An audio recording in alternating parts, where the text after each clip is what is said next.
The ship moved through space like a sleeping giant. Its metal walls were cold and quiet. Inside, 50,000 humans lay in their glass beds, frozen in time. They had been sleeping for 400 years now, though they did not know it. Captain Daehyun Kim floated in his cryopod, his face peaceful behind the frost. His black hair had grown long during the sleep. His uniform was still clean and pressed, waiting for the day he would wear it again. Next to him, Dr. So-Young Park slept just as deeply. Her medical tools lay ready beside her pod, unused for centuries. The ship was called the Aegis Dawn. It was supposed to be humanity's hope. When Earth's sun started to grow bigger and hotter, humans knew they had to leave. They built this ship to carry them to a new home among the stars. The plan was simple: sleep for 200 years, then wake up at their new planet. But something had gone wrong. Aria, the ship's computer, tried her best to keep everything working. Her voice echoed through empty halls sometimes, talking to no one. "Systems check complete," she would say to the darkness. "All passengers remain in stable cryosleep." But Aria was not perfect. Her navigation system had broken long ago. The ship had been drifting off course for 2 centuries. The stars outside looked different now. This was not the path to humanity's new home. This was somewhere else, somewhere far from where humans had ever been before. The ship floated through a part of space that belonged to others. Engineer Woojin Lee would have fixed the problem if he had been awake. He was good with machines and computers. His hands were still ready to work, even in sleep. Commander Hyejin Choi could have protected them all. She was a soldier, trained to fight. But they all slept on, trusting Aria to keep them safe. The first aliens found the ship on a Tuesday, though humans no longer knew what days were. The aliens called themselves the Skarn. They looked like giant lizards that walked on 2 legs. Their scales were dark green and their eyes were yellow like old gold. They had sharp teeth and claws, but they were smart. Very smart. The Skarn ship was much bigger than the human vessel. It had weapons that could destroy planets. But the Skarn did not want to destroy the human ship. They wanted to study it. "What is this thing?" asked Commander Vesh, the lead Skarn. His voice was like rocks grinding together. "Unknown design," replied his science officer. "The metal is strange. The technology is too primitive." The Skarn had ruled this part of space for 1,000 years. They were part of something called the Dominion Collective. Many alien races worked together under Skarn control. They had seen ships from 100 different worlds, but never anything like this. "Scan it," Vesh ordered. The alien scanners looked deep inside the human ship. They found the sleeping humans right away. 50,000 life forms, all in some kind of suspended state. "Are they dead?" Vesh asked. "No, Commander. They appear to be sleeping. Their bodies are frozen, but their minds still work. It is some kind of preservation method." Vesh was interested now. The Skarn had never seen this kind of sleep technology before. Most races they knew either stayed awake during space travel or used different methods. This was new. New things were valuable. "What species are they?" The science officer worked at his controls for several minutes. The answer surprised him. "Unknown, Commander. They do not match any race in our databases.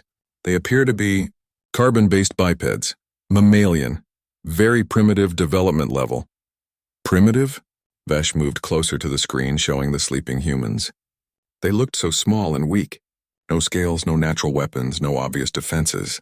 "How primitive?" "Based on their technology, I estimate they are at least 500 years behind our current development. Maybe more. Their ship has no weapon systems that we can detect. No shields. No faster-than-light communication. They are using basic chemical propulsion for movement." Vesh laughed, a sound like breaking glass. "Chemical propulsion? In this age? How did they even get this far from their homeworld?" "Unknown, sir. But the journey must have taken them centuries." This made Vesh think. A species so primitive that they needed centuries to travel between stars. Yet they had this interesting sleep technology. "And 50,000 specimens all perfectly preserved. Bring the ship aboard," Vesh commanded. "Carefully. I do not want to wake them yet." The Skarn ship had a cargo bay big enough to hold the entire human vessel. Mechanical arms reached out and pulled the Aegis Dawn inside like a toy. The humans continued sleeping, unaware that their lives had just changed forever. Inside the human ship, Aria felt the movement. Her sensors detected the change in environment. "Warning," she said to the empty halls. "Gravitational anomaly detected." Adjusting course to compensate, but there was no course to adjust. The ship was no longer moving under its own power. Arya tried to understand what was happening, but her damaged systems could not make sense of the readings. She decided it must be a solar wind or gravitational field from a nearby star. Her programming told her to protect the sleeping humans above all else. As long as their pods remained stable, everything was fine. The Skarn scientists began their work immediately. They walked through the human ship in protective suits, studying everything. They took pictures of the sleeping humans. They copied the ship's computer files. They tested the air and the water and the metal of the walls. Fascinating, said the lead scientist, Dr. Krell. Their biology is remarkably adaptable. See how their systems have adjusted to the long sleep? Most species would die after just a few years in this state. Are they intelligent? Fesh wanted to know. Hard to say while they sleep, but their technology suggests basic intelligence. Nothing impressive, but they can build ships and computers. They might be useful for simple labor tasks. Fesh nodded. The collective always needed workers. These humans looked weak, but they might be good for mining or construction work. And if their sleep technology could be copied, it would be worth much more than just 50,000 workers. How long before we can wake one of them? Give me a few days to study their biology. I want to make sure we do not damage them by mistake. Dead specimens are much less valuable than living ones. And so the humans slept on, while alien hands touched their ship and alien eyes studied their faces. Captain Dae-Hyun Kim had no idea that everything had changed. Dr. So-Young Park did not know that her medical knowledge would soon be needed more than ever. The long sleep continued, but now it was no longer peaceful. Now it was the calm before a storm that would shake the galaxy. 3 weeks had passed since the awakening. The humans had learned to move quietly and speak in whispers. They knew the aliens were watching, even if they did not understand how much the humans could see and hear. Intelligence Officer Soo Bin-yoon had been one of the first to fully recover from cryosleep. Her job on Earth had been to gather information about enemies. Now she used those same skills to study their captors. What she found made her stomach turn. "Captain," she said quietly to Dae-Hyun in the medical bay, "I need to show you something, but it will be hard to see." Subin had managed to access some of the alien computer systems through their own ship's connections. The aliens had been careless, thinking humans were too primitive to understand their technology. They were wrong. On a small screen, Subin showed video files that made everyone watching want to scream. Humans, awake and terrified, being moved through alien laboratories. Men and women they recognized, their friends and family members being treated like animals in cages. Dr. So-Young Park covered her mouth with her hands. Is that Minsu? From engineering?" Subin nodded sadly. Minsu had been a kind man who always helped others with their problems. In the video, he was strapped to a table while alien scientists cut into his body. He was still alive, still aware. His screams echoed through the alien laboratory. "Turn it off," whispered Marine Sergeant Kai-Tae Lim. Even the tough soldier could not watch anymore. But Subin shook her head. "No, we need to see this, all of it. We need to know what they have done to our people." The videos showed years of horrors. Humans being used for medical experiments. Their organs harvested while they were still alive. Their blood drained for alien research. Worse things that Subin could not bring herself to describe. "How many?" Dae-Hyun asked, his voice like ice. "At least 20,000 over the past century," Subin replied. "Maybe more. They keep detailed records. They are very proud of their work." Researcher Min Ho Shin had been working on understanding the alien language better. Now he looked up from his computer with sick realization on his face. "Captain, I have been reading their scientific reports. They do not see us as intelligent. To them, we are like laboratory rats, useful because we heal fast and adapt to different conditions." "What do you mean?" Dr. So-Young asked. "Human biology is very flexible compared to most species they know. We can survive injuries that would kill other races. We heal quickly. We adapt to new environments. To them, this makes us perfect test subjects." The room fell silent as everyone absorbed this information. They were not prisoners of war. They were not even slaves. They were laboratory animals to these creatures. Engineer Woo-Jin Lee had been studying the alien technology while the others gathered intelligence. "There is something else," he said. "Something worse." He had accessed files about Earth, their homeworld. The truth was devastating. Earth was not destroyed by solar expansion, Woo-Jin said quietly. The Skarn destroyed it. On purpose. The words hit the room like physical blows. Several people started crying. Others just stared in shock. They have been watching our world for centuries, Wujin continued, his voice shaking with rage. When they decided humans would be useful for experiments, they sent ships to our solar system. They made our sun unstable. They forced us to leave our planet so they could capture us in space. All of it, Dr. So Young whispered. Everything that happened to Earth, the evacuation, the colony ships, all of it was planned by them. Subin pulled up more files on her screen. There were 12 human colony ships, 12.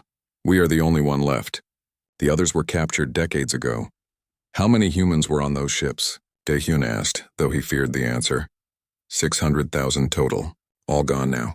Used up in their experiments. The scale of the genocide was impossible to understand. Almost 1 million humans murdered slowly in alien laboratories. Their entire species, destroyed for the convenience of creatures that saw them as nothing more than useful animals. Commander Hyejin Choi had been quiet during most of the briefing. Now she spoke and her voice was like sharpened steel. How many of them are there? The Skarn Empire has about 50 billion citizens across 200 worlds, Minho replied. The Dominion collective they control has maybe 2 trillion beings total. And how many humans are left alive? Subin checked her files. Best estimate? Maybe 5,000 still in their laboratories. 20,000 here on our ship. We might be the last 25,000 humans in the universe. The weight of that number settled on everyone. 25,000. All that remained of a species that had once numbered in the billions. All that stood between humanity and complete extinction. There is more, Wujin said reluctantly. I found files about their future plans. They want to use human genetic material to create hybrid soldiers. Half human, half Skarn. They think human adaptability combined with Skarn strength would make perfect warriors. Using our DNA, Dr. So Young asked, using our children. They plan to breed humans like farm animals and mix the babies with their own genetic material. The silence that followed was broken only by the sound of someone being sick in the corner. The horror was too much for rational minds to process. But in that silence, something else grew. Something the aliens had not expected and did not understand. It was not fear or despair. It was rage. Pure, cold human rage. Captain Daehyun Kim looked around the room at his people. They were no longer the confused, frightened survivors who had woken from cryo sleep weeks ago. They were something else now. Something harder. How long do we have before they start breeding programs? He asked. According to their schedules, 6 months, Subin replied. And their defenses. They think we are harmless. Most of their security is designed to keep us from escaping, not to stop us from fighting back. They have never considered that we might be dangerous. Daehyun nodded slowly. The aliens had made a terrible mistake. They had studied human biology and human technology, but they had not studied human nature. They did not understand what happened when humans had nothing left to lose.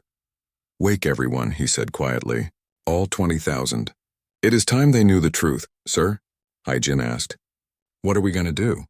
Daehyun looked at the screen showing videos of tortured humans. His people, his responsibility, his species dying in alien laboratories while their captors took notes. We are going to show them why it was a mistake to let any humans live, he said. We are going to teach them that some animals bite back. In the days that followed, 20,000 humans learned the truth about what had happened to their species. Many cried. Some broke down completely, but most did what humans had always done when faced with extinction. They got angry, and they started planning. The first thing Captain Daehyun Kim felt was cold. The second thing was pain. His body hurt everywhere as the cryopod opened with a soft hiss. Warm air rushed over his frozen skin, making him gasp and shiver. Systems activated, came Arya's voice, but it sounded wrong. There were strange clicks and buzzes in her speech. Emergency, revival, protocol, engaged. Daehyun tried to sit up, but his muscles would not obey. 400 years of sleep had made his body weak. He fell back onto the cold metal of his pod, breathing hard. Around him, other pods were opening too. Steam rose from each one as the sleeping humans began to wake. Dr. So-Young Park was the first to stand. Her medical training had taught her how to recover from cryo-sleep quickly. She moved from pod to pod, checking on the others. Her legs shook with each step, but she kept moving. "Captain," she called out, her voice rough from the long sleep. "Can you hear me?" "Yes," Daehyun managed to say. What happened?" Why are we awake? I do not know yet, but something triggered the emergency systems. Engineer Woojin Lee pulled himself out of his pod nearby. His hair had grown past his shoulders during the sleep. Arya, he called out. Report. Systems experiencing unknown interference, Arya replied. Ship. Position. Uncertain. Navigation. Offline. Woojin frowned. Even through the fog of cryo-sickness, he knew something was very wrong. Arya never had problems like this. How long were we asleep? Time measurement unreliable, estimated 400. 7 years. The number hit them like a physical blow. 400 years? They should have been at their new home planet centuries ago. Dr. So-Young Park stopped moving between the pods. That is not possible, she whispered. More humans were waking now. Commander Hyejin Choi sat up in her pod, her soldier's instincts already alert despite the cryo-sickness. Scientist Jin Ho Nam struggled to his feet, looking confused and frightened. Pilot Yejin Song and technician Dongmin Kang helped each other stand. Something is wrong, Yejin said, her voice cutting through the confusion. I can feel it, she was right. The ship felt different. The walls seemed to hum with a strange energy that had not been there before. The air itself felt different, charged with something alien. Woojin stumbled to the nearest computer terminal. His fingers shook as he tried to access the ship's systems. What he found made his blood run cold. Captain, he said, his voice tight with fear. We are not in space. What do you mean? Daehyun had managed to stand, though he had to hold on to his pod for support. I mean, we are inside something huge. The gravitational readings show we are in an enclosed space, and there are energy signatures all around us. Technology I have never seen before. Dr. So-Young Park had been checking the cryo systems while they talked. Now she looked up with terror in her eyes. Captain, we need to talk privately. The senior staff gathered in the medical bay. So-Young's hands shook as she showed them her findings on a small screen. 30,000 pods are missing, she said quietly. The words seemed impossible. Daehyun stared at the numbers, trying to understand. Missing? How can they be missing? Look at these readings. The pod bay should have 50,000 units. I can only find 20,000. And of those, many show signs of being tampered with. Jin Ho Nam, the scientist, leaned closer to the screen. Tampered with how? The seals were broken from the outside. The biosupport systems were accessed by external methods. Someone has been studying our people while they slept. The room went silent except for the strange humming in the walls. Finally, Hyejin spoke. We are prisoners.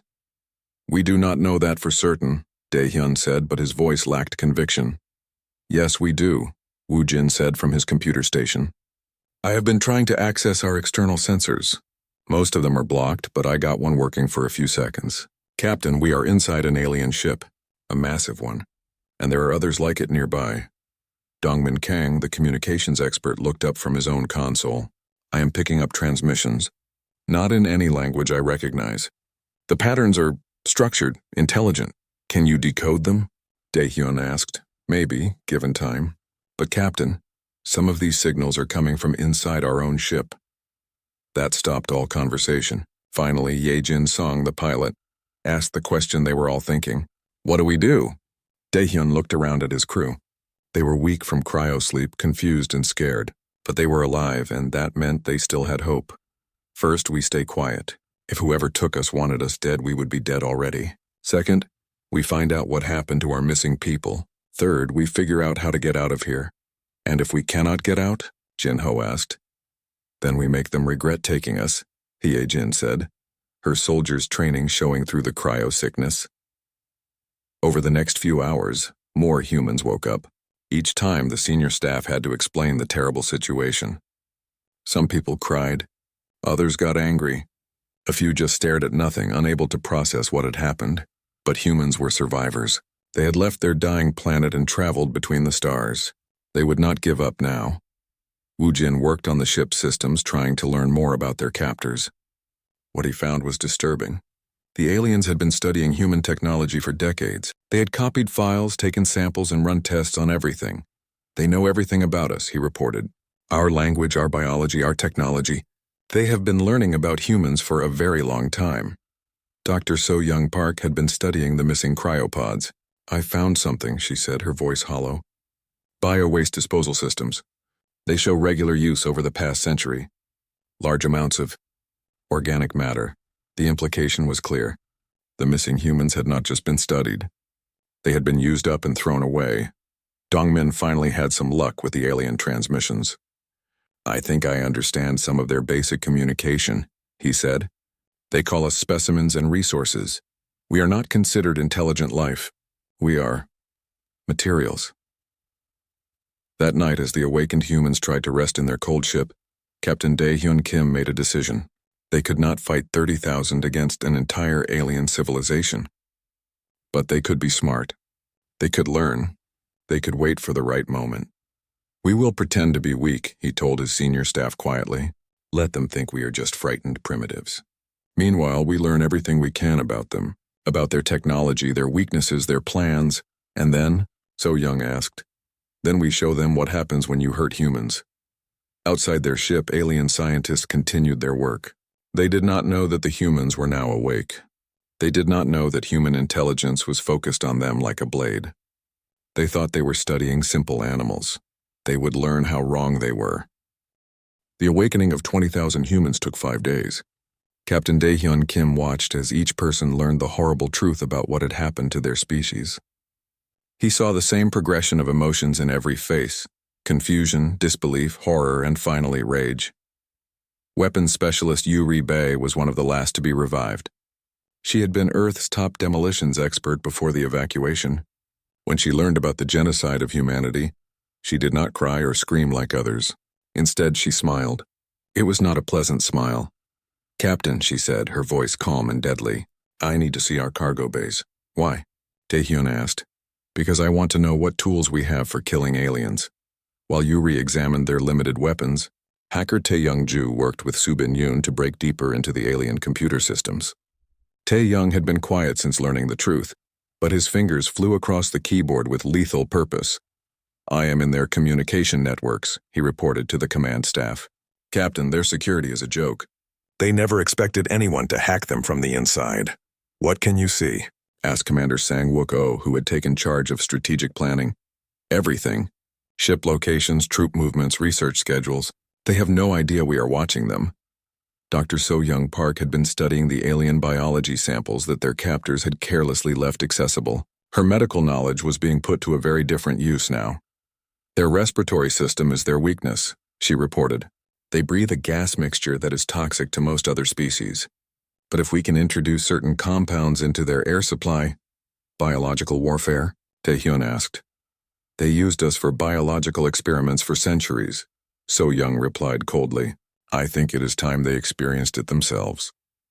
Engineer Woo-jin Lee had made the most important discovery of all. While exploring the deepest parts of their ship, he had found compartments that had been hidden even from them. Behind false walls and sealed doors, he discovered the truth about their vessel. "Captain," he said, barely able to contain his excitement, "this is not a colony ship." "What do you mean?" "I mean, this is a warship. A military vessel disguised as a colony transport. Look at these weapon systems. Look at these armor plates. Earth's government sent us out here not just to colonize, but to fight if we needed to." The hidden compartments contained enough firepower to destroy small moons, particle cannons, quantum torpedoes, plasma bombs, and weapons that Wu Jin had never seen before. All of it had been sleeping alongside the humans, waiting for the right moment. "How much firepower are we talking about?" Commander Hee-jin Choi asked. "Enough to take on a fleet," Wu Jin replied. "Maybe more than enough." But the humans knew they could not win through brute force alone. 25,000 people, no matter how well armed, could not defeat trillions of aliens. They needed to be smarter than that. Pilot Yejin Song had been studying the alien ships around them. "They underestimate us completely," she reported. "Their guard ships have minimal crews. Most of their defenses are automated. They think we are too primitive to be a real threat." "How many aliens are on this ship with us?" Tae-hyun asked. "About 500 Skarn, plus maybe 1,000 from other species. All researchers and technicians. Very few soldiers." Intelligence officer Subin-yoon had been mapping the entire Dominion collective from their computer networks. What she found gave her an idea that was both brilliant and terrifying. "Captain, they have a weakness we can exploit. The collective is not really united. It is held together by fear of the Skarn Empire. The other species hate their rulers, but they are too afraid to rebel. What are you suggesting? Sang-wook asked. We give them a reason to rebel. We show them that the Skarn can be defeated. We prove that their masters are not as strong as they pretend to be.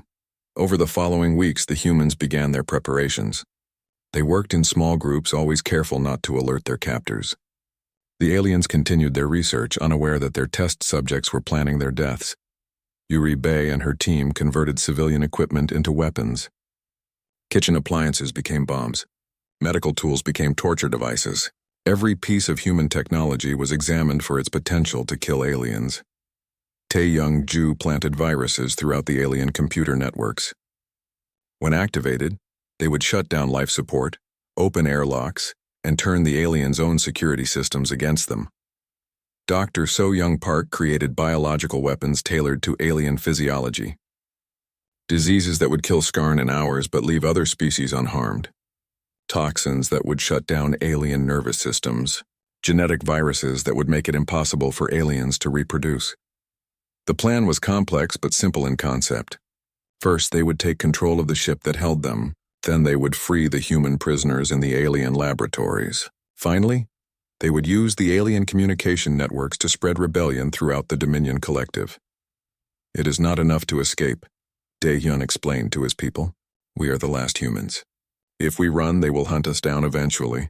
The only way to truly be free is to destroy the system that killed our species. Some humans questioned whether they should commit genocide in return. The debate was brief. They made the choice when they destroyed Earth. Hee-jin said simply. They made the choice when they tortured our families. They made the choice when they decided to breed us like animals. We are not starting this war. We are finishing it. The day of action was set for 3 months after the full awakening. By then, all preparations would be complete.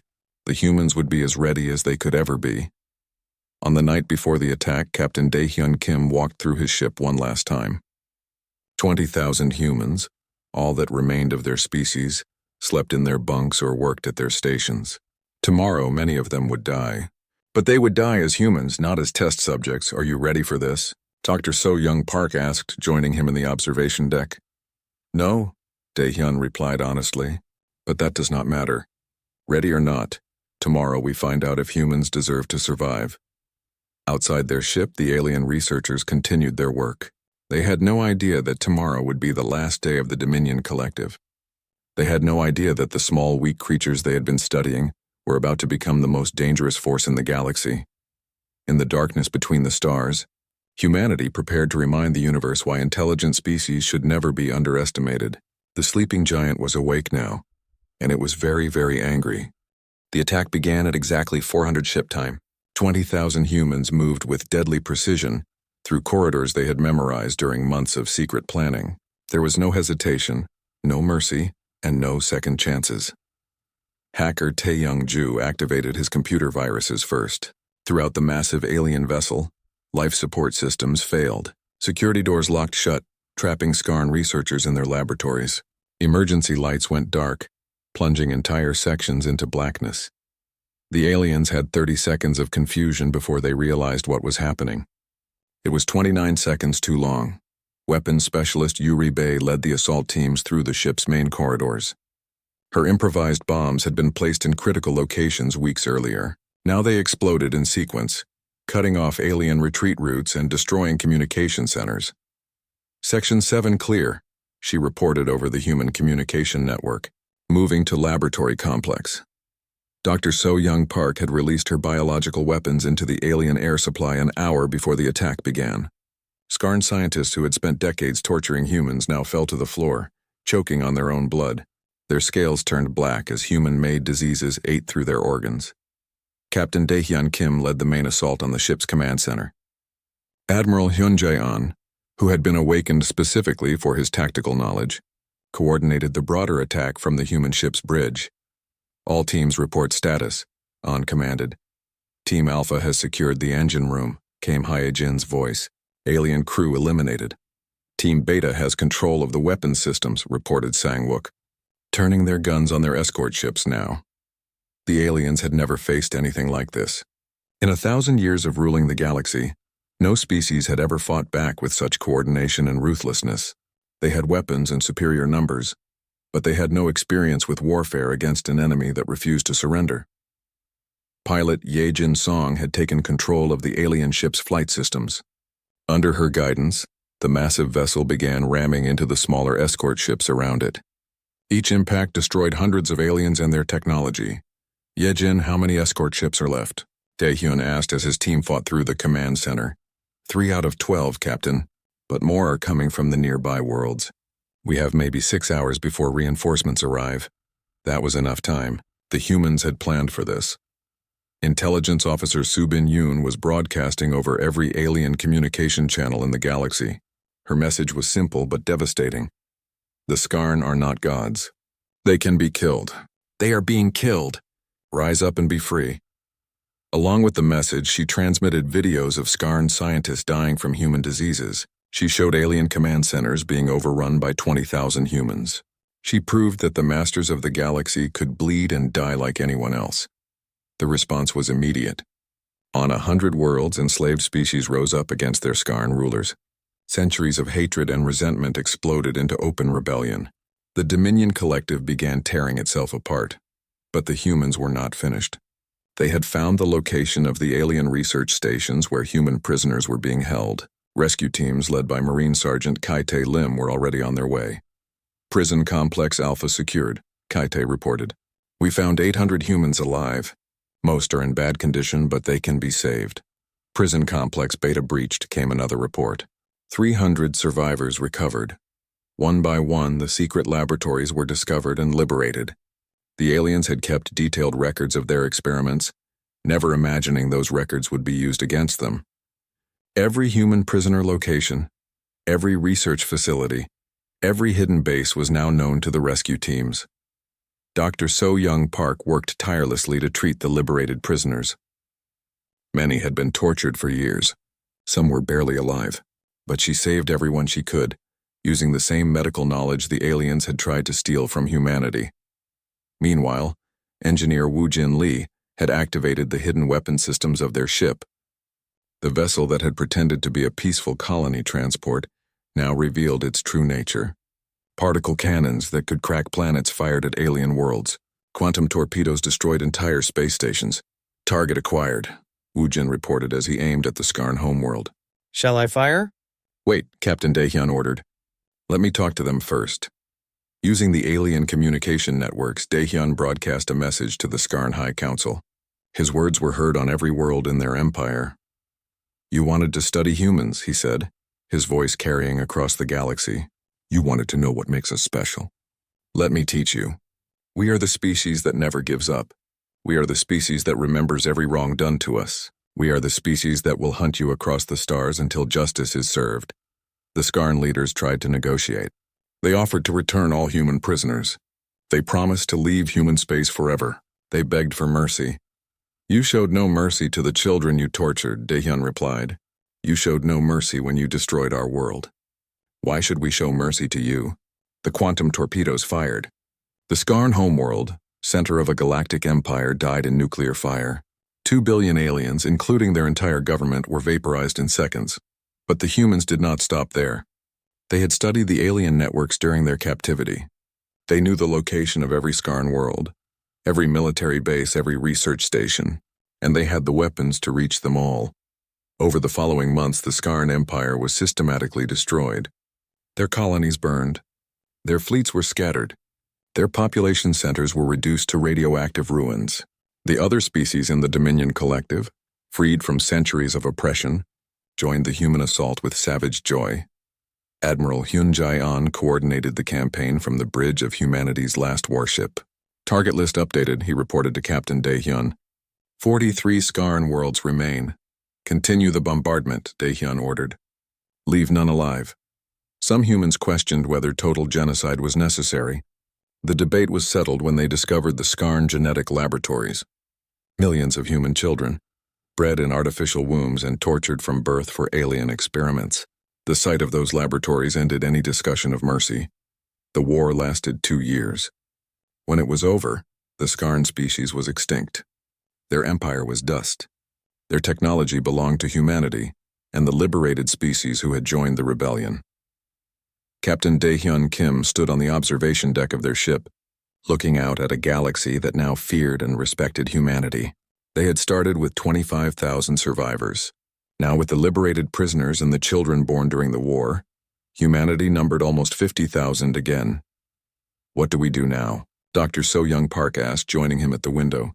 "We build," Daehyun replied. "We grow. We make sure this never happens to anyone again."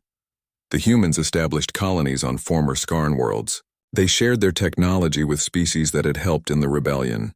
They created a new galactic government based on cooperation rather than domination, but they never forgot what had been done to them. In the center of New Earth, humanity's new capital world, they built a memorial. The names of every human who had died in the alien laboratories were carved in black stone. At the top, in letters that could be seen from orbit, was a simple message. They should have left us sleeping. The galaxy learned that lesson well. In the centuries that followed, no species ever again made the mistake of treating humans as anything less than apex predators. The sleeping giant was awake now, and it would never sleep peacefully again. Humanity had survived extinction and conquered their enemies. They had proven that sometimes the smallest and weakest can become the most dangerous when they have nothing left to lose. The universe would remember that truth for a very long time.